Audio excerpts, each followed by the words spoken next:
Hello, this is G. Welcome back to my channel. Kamusta kayong lahat? So, itong reading na to ay collective.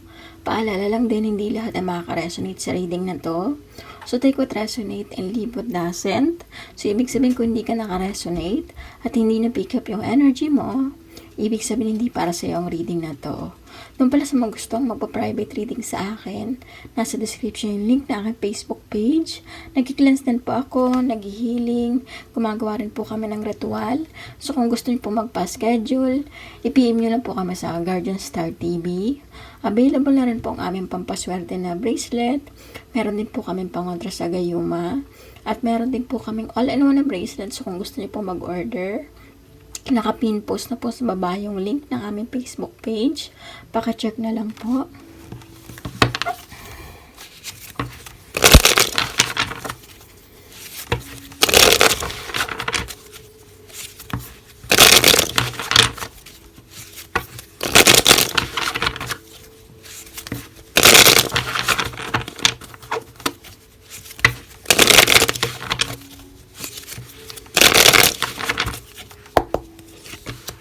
Queen of Swords, Page of Cups, Three of Wands, Ten of Swords, The World.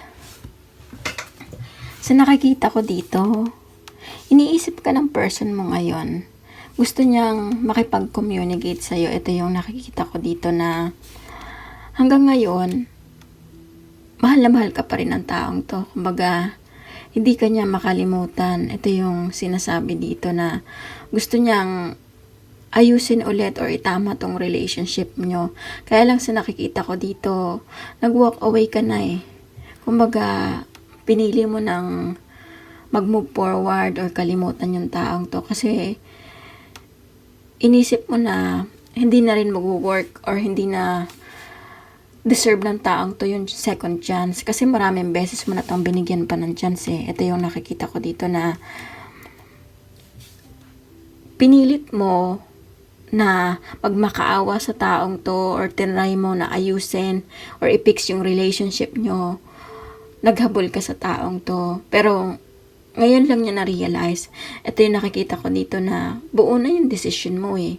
Na tapusin na kung ano yung connection nyo sa dati nyo nakaraan. Pero itong taong to, gusto niya pa rin ipakita sa'yo na nagbago na siya. So, possible na meron kayong makadiling na water sign, fire, probably na LDR din to, or magkalayo kayo, or wala na kayong communication ng taong to, and suddenly, bigla na lang nagparamdam yung taong to ulit para sabihin sa inyo na gusto niyang ayusin yung relationship nyo. Ten of Wands, nakikita ko din dito, ayaw nyo nang ipilit pa yung sarili nyo. Dahil nakita nyo na hindi naman din mag-work ulit yung relationship nyo. Kumbaga, nagkaroon na ng lamat, paulit-ulit na yung ginawa ng taong to, betrayal, panloloko na pinagpalit ka sa third party or nilagay sa isang third party situation, or etong addiction niya yung palagi niyang inuuna kesa mag-focus siya or yung responsibility niya bilang karelasyon. So, nakikita ko din dito, hindi mo na kaya pa magtiis pa sa taong to. Kumbaga, buo na yung decision mo na i-cut na yung taong to sa buhay mo. The Hermit, so nakikita ko nandito, hindi na kagaya ng dati. Kumbaga, minahal mo yung taong to, pero sa nakikita ko ngayon, nagkaroon ka ng lakas ng loob na hindian na or talikuran na yung taong to. Kumbaga, iniisip mo na, bakit ka pa magtitiis sa taong to? Na ilang beses kang pinaiyak. Kumbaga, binigyan ng sakit ng ulo, stress, pinahirapan. So ngayon, nakita mo, nagkaroon ka ng clarity na hindi mo na gusto pang malugmok or umasa dito sa taong to na magbago dahil alam mo sa sarili mo ngayon na kaya mo pala kahit wala na yung taong to. the tower, sa nakikita ko dito, sobrang nalugmok ka dito sa sitwasyon mo. Simula nung iniwan ka ng taong to, possible na nag-invest ka rin dito sa relationship or tinulungan mo to financially. Kaso, nabaon ka sa utang. So, ikaw yung nahirapan dahil itong taong to, tinalikuran ka eh. Iniwan ka sa ere. Kumbaga, hindi mo alam kung paano ka magsisimula. So, ngayon, nagkaroon ka ng rason para tuluyan ng talikuran yung taong to dahil nakita mo na yung time na sobrang hirap ka na, walang ginawa yung taong to, kundi hindi ka binigyan ng eksplanasyon, ginose ka na lang, wala man lang siyang sinabi. So ngayon sa nakikita ko, hindi na worth it pa kung pababalikin mo to sa buhay mo kasi na-realize mo toxic na yung relationship. Hindi na worth it pa na mag-invest dito sa taong to dahil paulit-ulit kang binetray. Seven of Cups, nakikita ko din dito, gagawin ka lang option din ng taong to. Ito yung sinasabi dito na kaya lang naman to bumabalik kasi may kailangan siya eh. Kumbaga, ayaw ng taong to na mag-move forward ka or mapunta sa iba. Selfish yung taong to eh. Ito yung nakikita ko na kailangan mong obserbahan kung ano yung plano ng taong to. Kung sa tingin mo, balak mo pang bigyan ng pagkakataon yung taong to, nasa sa'yo yan. Kasi sa nakikita ko din dito, ilalagay ka lang sa sitwasyon ulit na kukuhanin yung loob mo. Pag nakuha na, napaibig ka na, or nasuyo ka na naman, nahulog ka na naman sa patibong niya, iiwan ka ulit. So, ganito lang yung gusto ng taong to. Although, sinasabi dito na mahal ka niya, pero actually, ikaw yung talagang sobrang nagmahal dito eh. Hindi yung taong to. Kasi kung minahal ka ng taong to, hindi ka niya ilalagay sa ganitong sitwasyon. Hindi ka niya paaasahin.